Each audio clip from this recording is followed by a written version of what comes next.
नमो अरिहन्ताणम् नमो सिद्धाणम् नमो आयरीयाणम् नमो वज्रायाणम् नमो लोये सौवसाहूणम्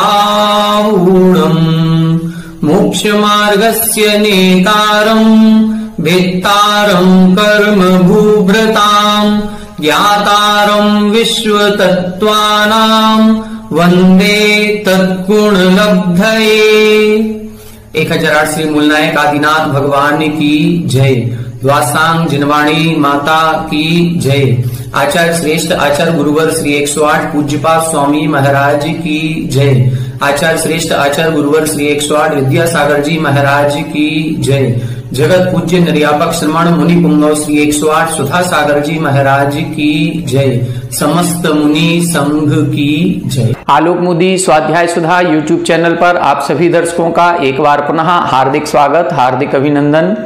सर्वार सिद्धि ग्रंथराज का स्वाध्याय करते हुए हम सभी 7वें अध्याय का स्वाध्याय कर रहे हैं और इस 7वें अध्याय के अंतर्गत हिंसा आदि 5 पापों का और अहिंसा आदि 5 व्रतों का विस्तार से वर्णन चल रहा है।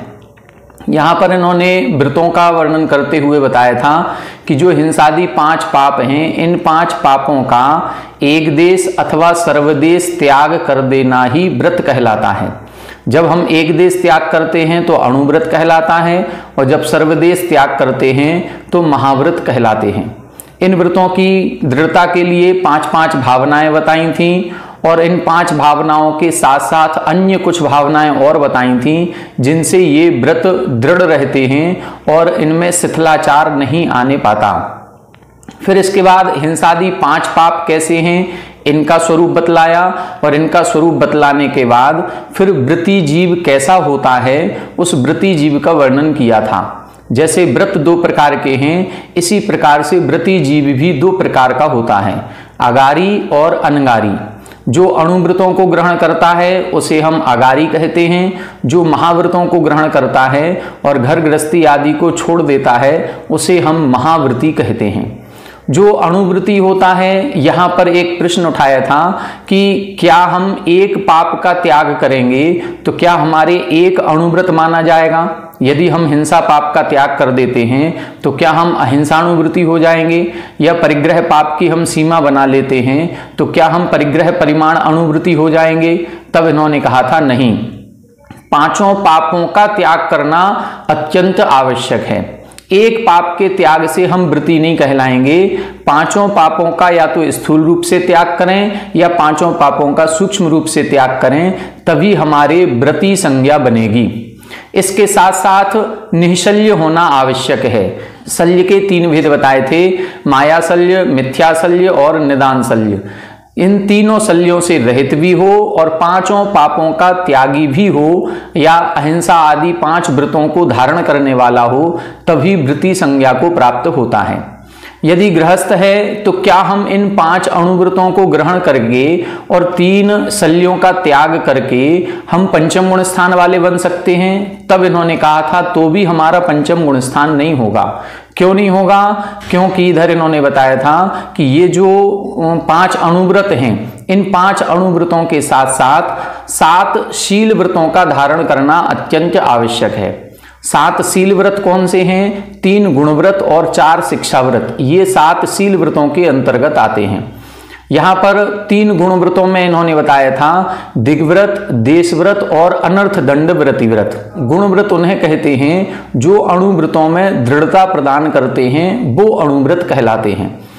तो गुणव्रतों में 3 व्रतों को लिया जिसमें हम ये विचार करेंगे कि हमें जीवन पर्यंत कहाँ तक आना जाना पड़ता है। पूरे जीवन भर में अभी तक जो उम्र हमारी बीत चुकी है उस उम्र को भी देखेंगे, उसके अनुभवों को लगाएंगे और साथ में भविष्य में हमारा व्यापार, हमारी रिश्तेदारी कहाँ कहाँ तक हो सकती है, इसका पूरा विचार करके जीवन पर्यंत के लिए आने जाने की जो मर्यादा बनाई जाती है और उस मर्यादा के बाहर आने जाने का त्याग कर दिया जाता है, उसे हम दिग्व्रत कहते हैं।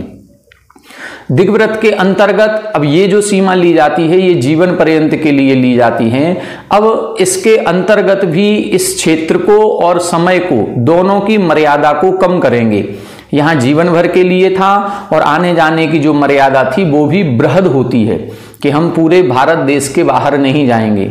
लेकिन अब जब चातुर्मास के 4 महीने हो जाएं या 10 लक्षण पर्व के 10 दिन हैं या जब भी हमारी अनुकूलता ऐसी बने कि हमें बाहर नहीं जाना आना है, तो हम 1 घंटे के लिए, 1 दिन के लिए, 10 दिन के लिए, 4 महीने के लिए, साल भर के लिए उस मर्यादा को भी कम किया और समय की मर्यादा को भी कम किया। जब क्षेत्र और समय दोनों की मर्यादा को कम कर दिया जाता है तब उसे हम देश व्रत कहते हैं। इन व्रतों को धारण करने से क्या फायदा है? इन व्रतों को धारण करने से यह फायदा है कि अभी हमने 5 पापों का स्थूल रूप से त्याग किया था, लेकिन जैसे ही हम मर्यादा बना लेते हैं और मर्यादा के बाहर आवागमन का त्याग कर देते हैं तो मर्यादा के बाहर के क्षेत्र में हमारे सूक्ष्म पापों का भी त्याग हो जाता है और सूक्ष्म पापों का भी त्याग हो जाने से हम उस मर्यादा के बाहर महाव्रती की संज्ञा को प्राप्त हो जाते हैं।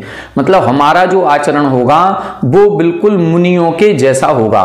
जैसे मुनिराजों का आचरण होता है वो सूक्ष्म और स्थूल दोनों प्रकार के पापों के त्यागी होते हैं, उसी प्रकार से उस क्षेत्र के बाहर, मर्यादा के बाहर हमारा सूक्ष्म पापों का भी त्याग हो गया और स्थूल पापों का तो त्याग था ही, इसलिए वहां हम मर्यादा के बाहर महाव्रती की संज्ञा को प्राप्त हो जाते हैं।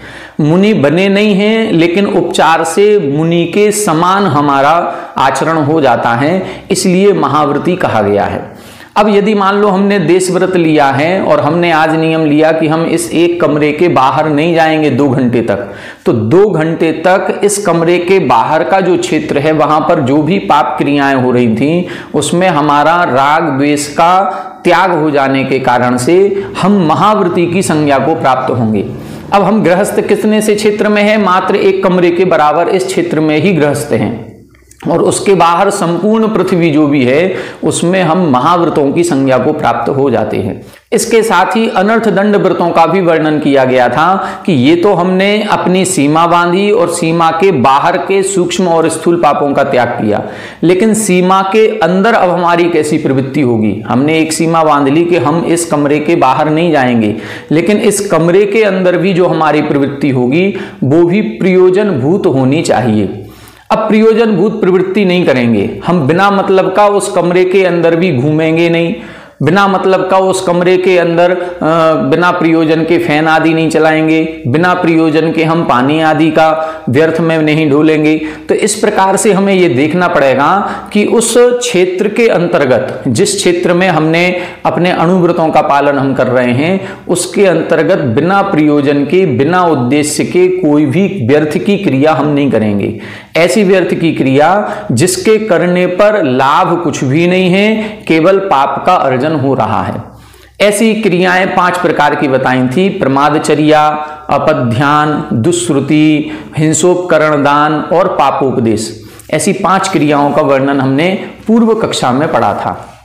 यहां तक अपन ने 3 गुण व्रत पढ़े थे।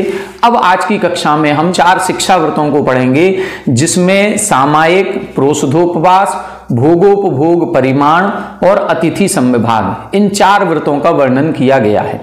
ये जो 4 व्रत हैं ये मुख्य रूप से हमें मुनि बनने की प्रेरणा देते हैं या ऐसी शक्ति प्रदान करते हैं जिससे हमें ऐसा लगने लगता है कि मुनि बनना ज्यादा कठिन नहीं है। इस प्रकार से यहाँ पर ये 4 व्रतों का वर्णन हम सभी देखेंगे। आइए देखें, पेज नंबर 278 पर सूत्र नंबर 21 की अपनी टीका चल रही है, उत्थानिका 703 नंबर की। हमने यहाँ पर 3 प्रकार के जो गुणव्रत थे उन 3 गुणव्रतों को देख लिया था, जिसमें सबसे लास्ट में अनर्थ दंड व्रत बताया था दुष्श्रुति नाम का। पेज नंबर 279 पर सेकंड लाइन, यहां से अपन को देखना है, सम एकी भावे वर्तते। यहां से अब सामायिक शिक्षा व्रत का वर्णन कर रहे हैं। सामायिक शिक्षा व्रत किसे कहते हैं?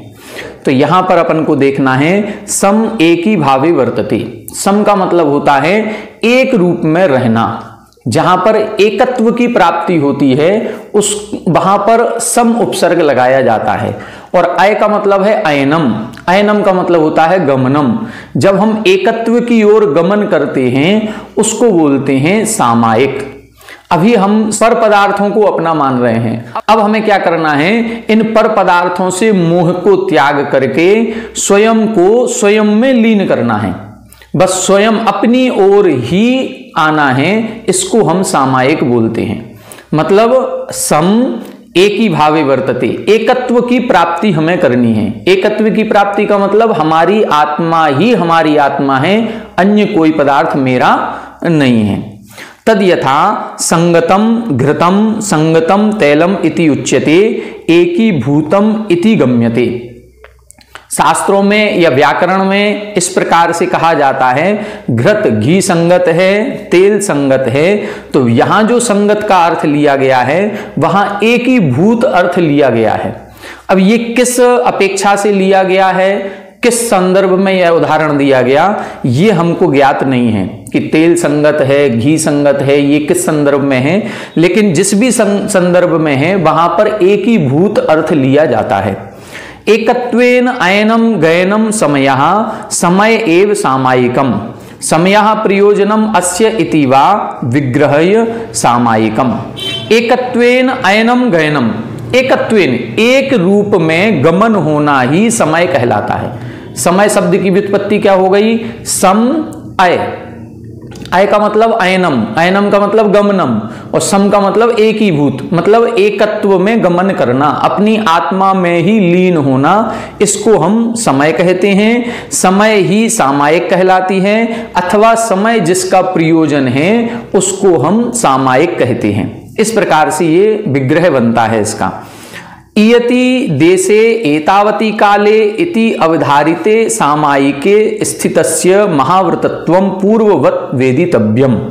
यहां बता रहे हैं कि जब सामायिक की जाती है तो एक स्थान निश्चित किया जाता है कि मैं इसी स्थान पर इस आसन से 1 घंटे के लिए, 2 घंटे के लिए, या अपने 15 मिनट 20 मिनट जो भी हमारी अनुकूलता है उतने समय के लिए हम सभी प्रकार के परिग्रह, सभी प्रकार के 5 पापों का त्याग करके अपनी आत्मा का ध्यान करेंगे। ये इस प्रकार से जब संकल्प लिया जाता है तब सामायिक कहलाती है। हम सभी जो सामायिक करते हैं उसमें त्याग कुछ भी नहीं करते, केवल बस आज जाप देनी है और जाप देने बैठ गए और नमोकार मंत्र जपने लगे। नहीं, जब भी हम सामायिक या जाप देने बैठें, 5 मिनट 10 मिनट के लिए बैठें, तब हमें एक नियम लेना चाहिए कि जब तक हम ये मंत्र की जाप कर रहे हैं, या 10 मिनट के लिए या 15 मिनट के लिए हम एक आसन से बैठेंगे, अपने शरीर आदि में हलन चलन नहीं करेंगे, और जब तक हम यहाँ बैठे हैं हमारे शरीर पर जो परिग्रह है वही परिग्रह मेरा है, इसके अलावा अन्य सभी परिग्रहों का और अन्य सभी 5 पापों का मैं त्याग करता हूं। इस प्रकार से जब एक नियम लेकर के, संकल्प लेकर के हम बैठते हैं तो उस 10 मिनट या 15 मिनट तक के लिए हमारे भी महाव्रतों की संज्ञा को प्राप्त कराया गया। देखें इधर, इयति देशे मतलब इतने क्षेत्र में, एतावती काले और इतने काल तक, ये दोनों की मर्यादा होना जरूरी है। इति अवधारिते, ऐसा जो नियम करता है, संकल्प करता है, सामायिके स्थितस्य, ऐसे उस व्यक्ति के जिसने ये नियम लिया, जो सामायिक में स्थित है, उसके महाव्रतत्वम पूर्ववत वेदितव्यम, उसके महाव्रत पूर्व की तरह जानने चाहिए। पूर्व की तरह का मतलब दिग्व्रत और देशव्रत में जिस प्रकार से कहा था उसी प्रकार से यहां पर भी महाव्रत जानने चाहिए। मतलब जब वह गृहस्थ सामायिक में लीन है, सामायिक कर रहा है, भले उसका आत्मा में ध्यान नहीं लग पा रहा है, गृहस्थी के आत्म ध्यान होगा भी नहीं, लेकिन फिर भी एकाग्र चित्त हो रहा है, अन्य पर पदार्थों से अपने ममत्व भाव को तो कम कर रहा है, और अन्य ममत्व भाव को कम करने पर, अपनी आत्मा की ओर ध्यान लगाने पर जो 5 पापों का उसने त्याग किया है, भले वो 10 मिनट के लिए किया है, लेकिन 10 मिनट तक संकल्प पूर्वक त्याग करने के कारण से उसके सभी सूक्ष्म पापों का भी त्याग हो गया। अभी दिग्व्रत में हमने पूरे भारत के बाहर एक जो सीमा बनाई थी उसके बाहर महाव्रती हुए थे। देशव्रत में हमने नियम लिया हम इस कमरे के बाहर नहीं जाएंगे, तो इस कमरे के बाहर महाव्रती हो गए। और जैसे ही हम सामायिक करने बैठे 10 मिनट 15 मिनट के लिए, तब केवल हमारा ये शरीर है और हम जिस आसन पर बैठे हैं वो आसन, बस इतना ही परिग्रह मेरा है, इसके अलावा सबका त्याग। तो अब हम पूर्ण रूप से महाव्रती के समान कहलाएंगे। केवल इस शरीर को छोड़ करके महाव्रती हुए नहीं हैं, लेकिन अन्य सभी इस कमरे में भी जो हमारा 20 बाई 40 का हॉल है या जो भी कमरा हमारा 10 बाई 12 का है, उस कमरे में भी हम केवल 2 फीट के स्थान पर बैठे हैं, बस वही तक हमारे पाप का अर्जन होगा, इसके अलावा नहीं होगा। इसलिए हम महाव्रतों की संज्ञा को प्राप्त हो जाते हैं। आचार्य समंतभद्र स्वामी जी ने लिखा, चेलोप सृष्ट मुनि रिव ग्रही तदा याति यति भावम।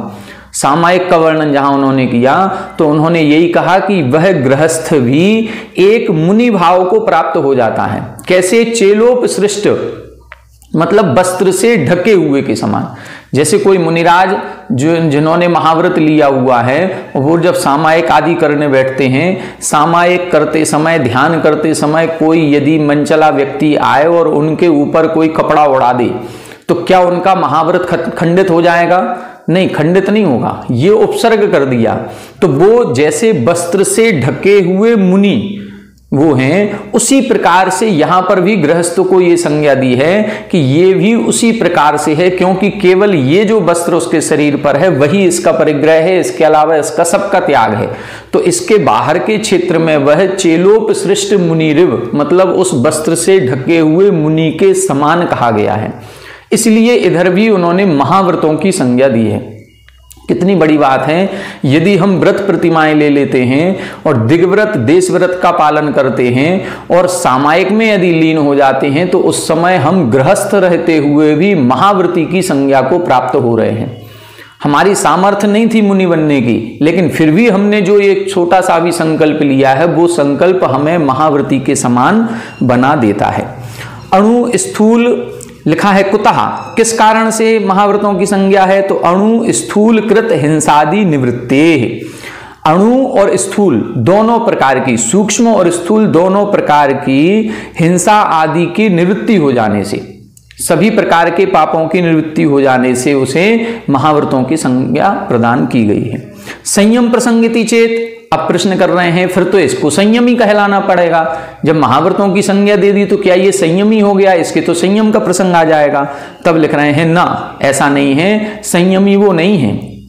तदघाती कर्मोदय सद्भावात, क्योंकि तदघाती उस संयम का घात करने वाले कर्मों का उदय उसके पाया जाता है। मुनि कब बनेगा? मुनि तब बनेगा जब प्रत्याख्यानावरण कसाय का भी अनुदय हो जाएगा। देखो, मुनि बनने में केवल बाह्य व्रतों की आवश्यकता नहीं है कि बाह्य व्रत हों, हमें पंचम गुण स्थान या 6वां 7वां गुण स्थान प्राप्त करना है। यदि पंचम गुण स्थान है तो हम देशव्रती हैं, और यदि 6वां 7वां गुण स्थान है तो हम महाव्रती हैं। तो यहां पर महाव्रतों की संज्ञा आपको प्राप्त हो रही है। हम मुनि नहीं बने, हमारा 6वां 7वां गुण स्थान नहीं हो गया। 6वें 7वें गुण स्थान के लिए प्रत्याख्यानावरण कसाय का अनुदय होना आवश्यक है, और यहां पर प्रत्याख्यानावरण कसाय का उदय चल रहा है, इसलिए हम मुनि नहीं कहलाएंगे, मुनि के समान कहलाएंगे। जैसे आरिका माता जी हैं, एलक छुल्लक जी हैं, ये जो भी हैं ये पंचम गुण स्थानवर्ती कहलाते हैं, लेकिन आरिका माता जी को उपचार से महाव्रती कहते हैं। तो क्या उनके महाव्रत हो गए? उनके महाव्रत नहीं हो गए, वो उपचार कथन है। क्यों? क्योंकि उनके भी अभी प्रत्याख्यानावरण कसाय का उदय पाया जा रहा है। हम सभी भी एक चीज ध्यान दें कि यहां जो ये प्रसंग कहा गया है कि महाव्रतों की संज्ञा को प्राप्त हो जाते हैं, तो ये जो हम सभी सामान्य गृहस्थ हैं ये नहीं हो पाएंगे। भले ही हम 5 अणुव्रत ले लें, 3 गुणव्रत ले लें, सामायिक में लीन हो जाएं, केवल इतने मात्र से नहीं होगा। हमारी अंतरंग की कसाय कितनी है उस पर डिपेंड करेगा। सबसे पहले तो हमारे अंतरंग से अनंतानुबंधी और अप्रत्याख्यानावरण इन दोनों कसायों का अभाव होना चाहिए पूर्ण रूप से, और फिर जो प्रत्याख्यानावरण कसाय का भी उदय है वो भी इतना कम हो जाए, उसकी विशुद्धि इतनी बढ़े हमारी परिणामों की कि उसका उदय भी देखने में भी ना आए, इतना। आचार्य समंतभद्र स्वामी जी ने यही महाव्रतों की संज्ञा क्यों दी गई है, उपचार से भी क्यों कहा गया है, वहां पर स्पष्ट लिखा है, प्रत्याख्यान तनुत्वान मंद तराश्चरण मोह परिणाम सत्वेन दुरवधारा महाव्रताय प्रकल्प्यन्ते। वहां स्पष्ट लिखा प्रत्याख्यान तनुत्वात्, उस प्रत्याख्यानावरण कसाय का भी मंद से मंद तरोदय हो रहा है। ऐसे नहीं है कि हम सभी व्यापार कर रहे हैं, बिजनेस कर रहे हैं, सभी जगह हमारी कसाय भाव है, राग द्वेष परिणाम है, अभी हमारी अप्रत्याख्यानावरण कसाय का ही अनुदय नहीं हुआ और हम सामायिक करने बैठ जाएं और हम कहें हम तो मुनि के समान हो गए। नहीं, उसके लिए कह रहे हैं जिसके वास्तविकता में अनंतानुबंधी और अप्रत्याख्यानावरण कसाय के उदय का अभाव है, प्रत्याख्यानावरण कसाय का भी जो उदय है वो भी अत्यंत मंद हो गया है। मंद तराश चरण मोह परिणामा, मंदतर हो गया, इतना मंदतर हो गया कि सत्वेन दुरवधारा, वहां एक शब्द लिखा कि उसका जो अस्तित्व है वो भी दिखाई नहीं पड़ रहा है, देखने में कठिनाई आ रही है। दुरवधारा मतलब उसके अस्तित्व को जानना भी कठिन पड़ रहा है, तब जाकर के महाव्रताय प्रकल्पयन्ते, उसके महाव्रती कहा गया है। जैसे कई बार आपने देखा होगा जो संघ में एलक क्षुल्लक महाराज श्री रहते हैं, ये एलक क्षुल्लक अभी प्रतिमाधारी हैं, इनके अभी पंचम गुण स्थान है, लेकिन जब ये सामायिक करते हैं तो सामायिक करते समय अपने दुपट्टे को और अपनी लंगोट को भी उतार करके और फिर सामायिक करते हैं। कई बार ऐसा देखा गया। तो वो जो कर रहे हैं उन्होंने, उनके मन की विशुद्धि भी इतनी है कि उन्होंने आचार्य महाराज को भी कई बार निवेदन कर दिया कि महाराज हमें मुनि दीक्षा दे दीजिए, लेकिन आचार्य महाराज अभी नहीं दे रहे हैं, वो कह रहे हैं अभी थोड़ी और साधना करो। लेकिन उनकी साधना इतनी पक्की है कि वो हर प्रकार से अपनी कसाय को मंद कर लिए, उनके महाव्रतों की कल्पना हो जाएगी। ये हम सभी गृहस्थों के लिए नहीं है, गृहस्थों में भी उनके लिए है जो वास्तविकता में मुनि बनने की चर्या का पालन कर रहे हैं।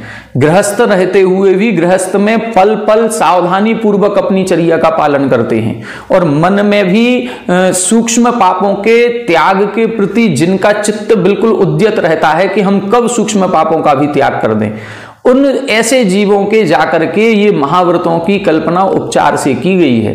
तो हमें, यदि हम 12 व्रतों को धारण करते हैं तो 12 व्रतों को धारण करने के साथ साथ जब दिग्व्रत देश व्रत की मर्यादा बनाएं और मर्यादा करने के साथ जब हम सामायिक में लीन हो तो बिल्कुल हमारा चित्त उसी तरह होना चाहिए जैसे एक मुनि का चित्त होता है।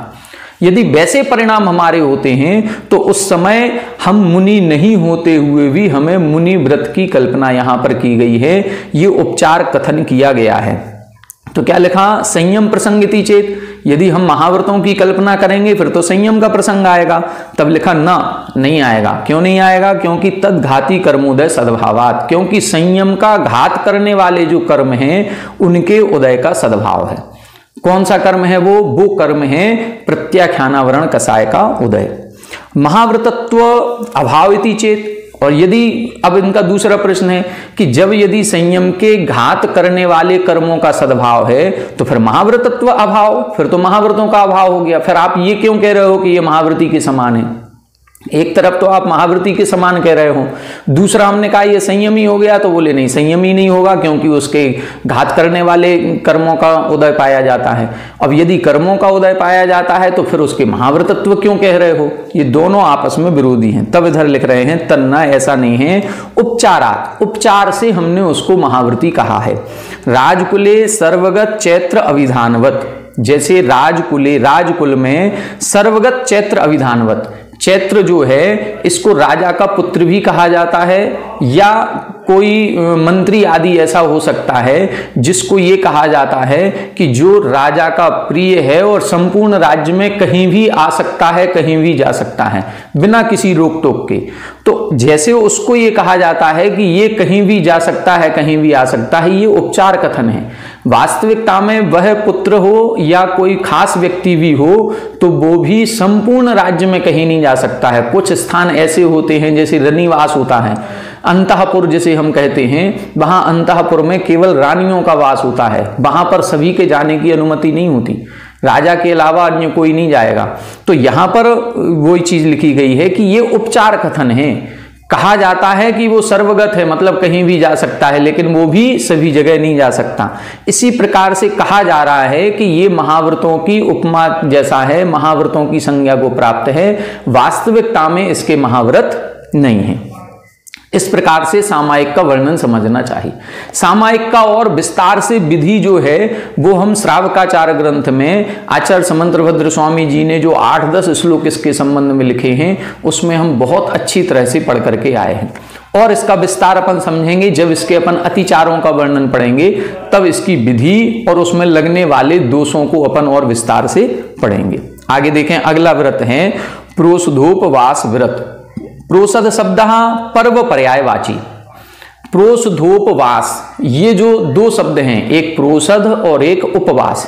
तो प्रोषध शब्द का अर्थ क्या बता रहे हैं? पर्व। प्रोषध शब्द पर्व का पर्यायवाची है। पर्व कहें या प्रोषध कहें, एक ही चीज।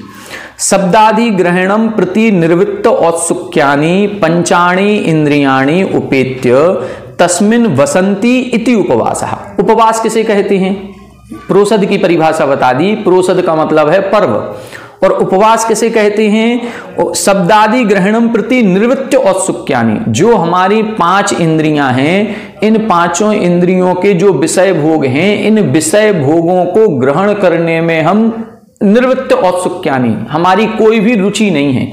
अरुचि उत्पन्न होना कि आज हम 5 इंद्रियों के जो विषय हैं उनमें से किसी का भी भोग नहीं करेंगे। आंखों से जो देखना हमें अच्छा लगता है हम नहीं देखेंगे। भोजन करने में जो हमें अच्छा लगता है आज हम नहीं करेंगे। कानों से जो सुनना अच्छा लगता है वो नहीं सुनेंगे। तो इस प्रकार से शब्दादि ग्रहणम प्रति निर्वृत्त औत्सुक्यानि पंचाणि इंद्रियाणि उपेत्य, 5 इंद्रियों के जो शब्दादि विषय हैं उन विषयों को छोड़ करके, उपेत्य तस्मिन् वसंती, इनको छोड़ करके फिर अपने आत्म भाव में ही वसंती यानी वास करना, उसको बोलते हैं उपवास। तो दोनों की व्याख्या इन्होंने बता दी। प्रोषध का मतलब है पर्व और उपवास का मतलब है सभी पंचेंद्रियों के विषयों को छोड़ करके अपने आत्मा के समीप निवास करना, उसको उपवास कहते हैं। इसका अर्थ क्या है? चतुर्विध आहार परित्याग इत्यर्थः। इसका मतलब है 4 प्रकार के आहार का त्याग कर देना। 4 प्रकार का मतलब खाद्य, स्वाद, लेह और पेय। इन सभी प्रकार के जो खाने में वस्तुएं आती हैं वो खाद्य कहलाती हैं। जो स्वाद के लिए खाई जाती हैं, इलायची लौंग वगैरह, ये स्वाद है। लेह का मतलब चाटने योग्य चटनी वगैरह ये जो होते हैं ये लेह कहलाते हैं, और पेय का मतलब पीने योग्य पदार्थ। तो सभी प्रकार के पदार्थों का त्याग कर देना ये उपवास कहलाता है। अब इन सभी प्रकार के पदार्थों का त्याग करने के बाद फिर क्या करना है? फिर अपनी आत्मा के समीप में आना है। कैसे आना है देखें। प्रोषधे उपवासः प्रोषधोपवासः।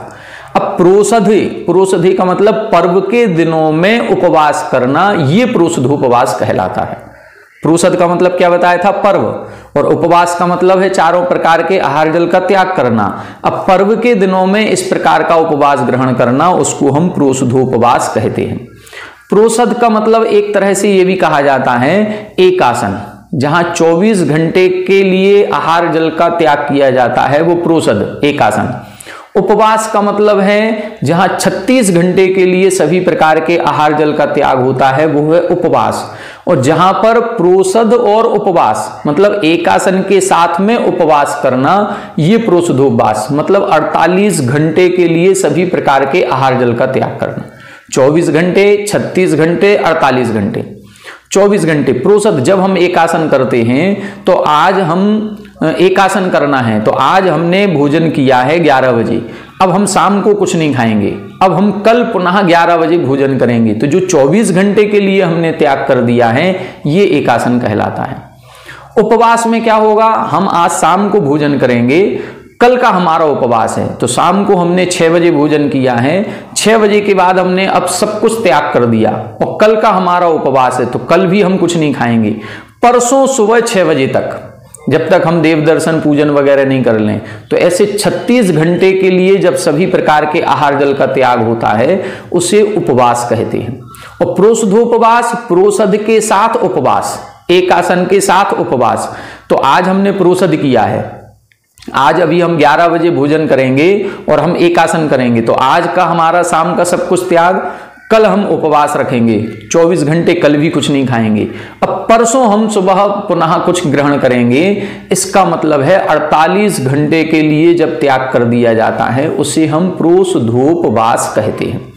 तो इस प्रकार से ये जो प्रोषधोपवास होता है ये मुख्य रूप से पर्व के दिनों में, तो अष्टमी और चतुर्दशी ये शाश्वत पर्व माने गए हैं। इन शाश्वत पर्व के दिनों में ये किया जाता है। सप्तमी का एकासन, अष्टमी का उपवास, नवमी को पुनः एकासन, 2 एकासन के बीच में उपवास, उसको हम प्रोषधोपवास कहते हैं। इसी प्रकार चतुर्दशी में तो त्रयोदशी को एकासन, चतुर्दशी को उपवास और फिर पुनः पूर्णिमा या अमावस्या ये जो आएगी इस दिन एकासन।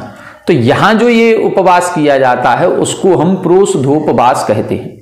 इस प्रोषधोपवास में चर्या कैसी होनी चाहिए? तो लिखा स्व शरीर संस्कार कारण स्नान गंध माल्य आभरण आदि विरहितः शुचौ अवकाशे साधु निवासे चैत्यालये स्वप्रोषधोपवास गृहे वा धर्म कथा श्रवण श्रावण चिंतन विहितांतः करणः सन उपवसेत निरारंभः श्रावकः। इसमें क्या करना है? संपूर्ण चारों प्रकार के आहार जल का त्याग कर दिया है तो अब अन्य कार्य भी नहीं करने हैं। ऐसा नहीं है कि अब हमें खाना नहीं बनाना है, भोजन नहीं बनाना है, तो वो समय बच गया, तो अब वो समय बचने पर अब कुछ और काम ऐसे हैं जो हमारे पेंडिंग पड़े हैं, जो महीने भर से नहीं किए, वो करने बैठ जाएं।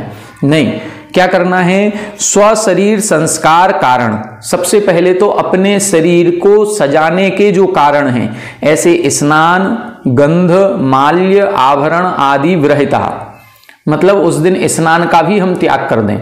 स्नान का त्याग करने का मतलब अब हम उस दिन सजाएंगे संवारेंगे नहीं, जो हम साबुन शैम्पू लगा करके और विशेष उबटन आदि के द्वारा जो स्नान करते थे वो नहीं करेंगे, केवल शरीर की शुद्धि करेंगे, क्योंकि हमें पूजन अर्चना करनी है, केवल उतनी शुद्धि के लिए, बाकी हम शरीर को सजाने के लिए नहीं स्नान करेंगे।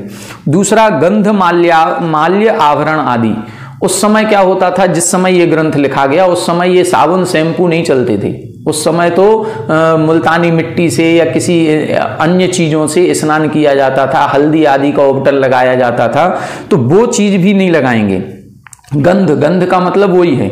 माल्य आभरण आदि, उस समय जो आभूषण पहने जाते थे वो भी सब फूलों के बनाए जाते थे, माला आदि बनाई जाती थी, माला पहन ली फूलों की या फूलों के गजरे बना लिए, ये जो सारा चीज होती थी, तो इन सब आभरण आदि से विरहिता, इनसे रहित होकर के, और शुचौ अवकाशी, पवित्र स्थान में, साधु निवासी। अब वो पवित्र स्थान क्या हो सकता है? साधु निवासी, जहां पर साधु संत रह रहे हों, कोई चातुर्मास चल रहा हो, कोई साधु संघ का प्रवास हमारे यहाँ हो तो उनके समीप में रहें, चैत्यालय अथवा मंदिर आदि में रहें, अथवा स्वप्रोषधोपवास गृहे, जिस घर में हम रहते हैं, जहां हमने प्रोषधोपवास किया है, उस घर में रह करके भी कहीं किसी पवित्र स्थान में किसी एकांत कमरे आदि में पहुंच करके धर्म कथा श्रवण श्रावण चिंतन, क्या करना है? आके एकांत कमरे में जाकर के सो जाएं? नहीं, सोना नहीं है। धर्म कथा श्रवण, धर्म के जो ग्रंथ हैं उन ग्रंथों को पढ़ें, प्रथमान योग का कोई भी ग्रंथ लें उसको पढ़ें, और पढ़ करके केवल पढ़ना नहीं है, श्रावण यानी दूसरों को पढ़ा भी सकते हैं, दूसरों को सुना सकते हैं, और फिर जो पढ़ा सुना है उसका चिंतन करें। इनमें अपने विहित अंतः करना, अपने मन को लगाते हुए सन उपवसेत निरारंभः श्रावकः, जो श्रावक है वो निरारंभः अर्थात समस्त प्रकार की आरंभ की क्रियाओं को छोड़ता हुआ उपवसेत अर्थात रहे। तो 48 घंटे जो हमें करना है, उस 48 घंटे में क्या क्या करना है वो सारा इधर वर्णन कर दिया। और विस्तार से वर्णन अपन ने पूर्व में पुरुषार्थ सिद्धि उपाय पढ़ा था। उस पुरुषार्थ सिद्धि उपाय में पूरी क्रियाओं का वर्णन दिया कि पहला दिन जो प्रोषधोपवास का होगा, जिस दिन एकासन किया उस दिन क्या करना है, रात्रि में क्या करना है, अगले दिन सुबह उठ करके कैसे पूजन करने जाना है, फिर अगले दिन पूरे दिन भर क्या करना है। ऐसे 5-7 श्लोकों के माध्यम से पुरुषार्थ सिद्धि उपाय में बताया गया है। इसको विस्तार के साथ हमारी वीडियो उसमें अपलोड की गई है।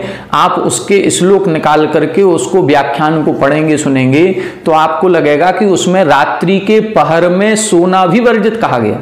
सोना रात, दिन में सोने की तो बहुत दूर की बात है, रात में भी नहीं सोना है। रात में भी केवल 1 पहर या 2 पहर के लिए हल्की सी नींद लेनी है।